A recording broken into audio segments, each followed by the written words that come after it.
Hello दोस्तों यहाँ पर हमारे पास है क्लास 10th मैथ का एक बहुत ही मोस्ट इंपॉर्टेंट क्वेश्चन और ये वाला प्रश्न आपसे कई बार पूछा हुआ है 4 नंबर के लिए। ठीक है, तो इसको ध्यान से समझिएगा, इस बार भी इम्पोर्टेंट है आप लोग के लिए। ठीक है, तो सबसे पहले इसमें कह रहा है कि सिद्ध कीजिए कि किसी वाह बिंदु से किसी वृत्त पर खींची गई स्पर्श रेखाओं के बीच का कोण स्पर्श बिंदु को मिलाने वाले रेखाखंड द्वारा केंद्र पर अंतरित कोण के समपूरक होता है।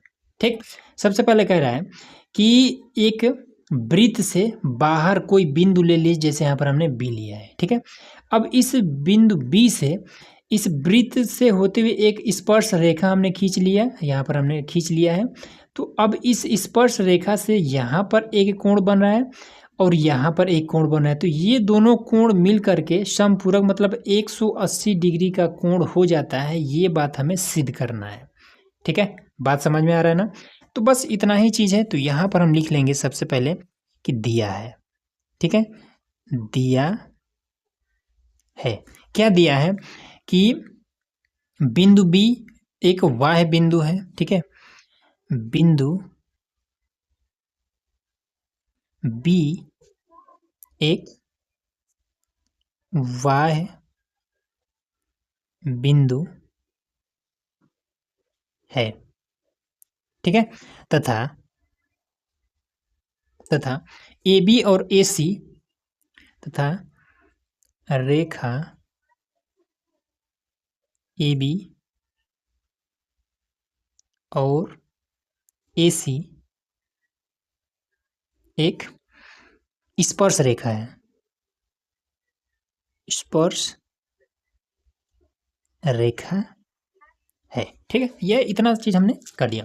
उसके बाद से हमें ज्ञात करना है या फिर सिद्ध करना है। ज्ञात करना है, क्या ज्ञात करना है?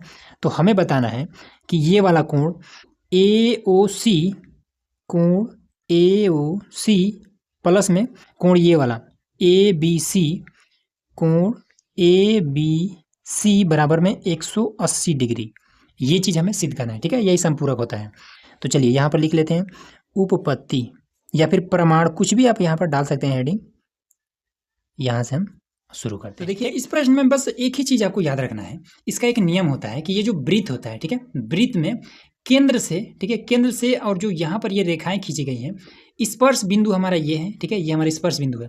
तो केंद्र से स्पर्श बिंदु से, ठीक है, स्पर्श बिंदु पर ये जो रेखा खींची गई है, इस रेखा से और ये वाली जो रेखा है, ये जो त्रिज्या है, ये 90 डिग्री का कोण बनाता है। बस ये बात हमें याद रखना है। ठीक है, आप लोग ये जो चैप्टर 10 है आपका, उसमें आप प्रमेय 10.1 देखेंगे तो उसमें यही चीज़ बताया गया है कि किसी केंद्र से, ठीक है, केंद्र से स्पर्श बिंदु पर खींची गई रेखाएं इसकी स्पर्श रेखाओं से 90 डिग्री का कोण बनाती है। और यहाँ पर भी स्पर्श बिंदु से केंद्र पर खींची गई ये जो रेखा है, इस स्पर्श रेखा से 90 डिग्री का कोण बनाती है। बस ये बात आपको याद रखना है। ठीक है ना?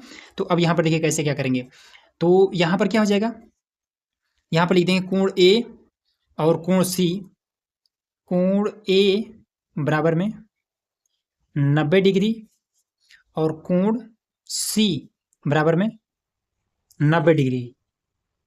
अब ये दोनों कैसे हैं, तो यहाँ पर लिख देंगे कि प्रमेय 10.1 अगर नहीं याद पड़ता है तो आप केवल लिख दीजिए परमेय से, परमेय से। ठीक, तो अब यहाँ पर लिखिए कि चतुर्भुज के चारों कोणों का योग, यहाँ पर ये चतुर्भुज बन जा रहा है ना, 1 2 3 4, ये चतुर्भुज है। तो लिखेंगे चतुर्भुज के चारों कोणों का योग, योग बराबर में हो जाएगा कोण ए, कोण ओ, कोण सी और कोण बी। योग बराबर में कोण ए प्लस कोण बी प्लस कोण सी और प्लस कोण ओ। तो चतुर्भुज के चारों कोणों का मान कितना होता है? 360 डिग्री। ठीक, अब देखिए कोण ए और कोण सी का मान तो हमें मालूम है, तो कोण ए का मान 90 रख दीजिए, कोण बी का मान नहीं मालूम है, कोण सी का मान 90 रख दीजिए, कोण ओ का मान नहीं मालूम है और यहाँ पर आपको 360 डिग्री। ठीक, अब देखिए 9 और 9 18, तो कोण बी प्लस कोण ओ और ये दोनों प्लस में 180 डिग्री, ये 180 है। ठीक है, बराबर में 360 डिग्री। अब ये दोनों कोण, कोण बी प्लस कोण ओ बराबर में 360 और इसको इधर लाएंगे माइनस हो जाएगा 180 डिग्री। ठीक, तो अब इन दोनों को घटा देंगे, तो जब घटाएंगे तो क्या हो जाएगा, तो कोण बी प्लस कोण ओ बराबर में इसमें घटा देंगे तो ये 180 बच जाएगा। तो बस यही चीज़ हमें बताना था। कोण ए ओ सी मतलब ओ और बी ओ सी मतलब बी, कोण ओ और कोण बी बराबर 180 डिग्री, तो कोण ओ और कोण बी बराबर 180 डिग्री। बस यही इतना ला देना है, ये आपका आंसर आ जाएगा। बस क्लियर है ना। तो इस तरीके से आपको करना है, ये आपका 4 नंबर का मामला क्लियर हो गया।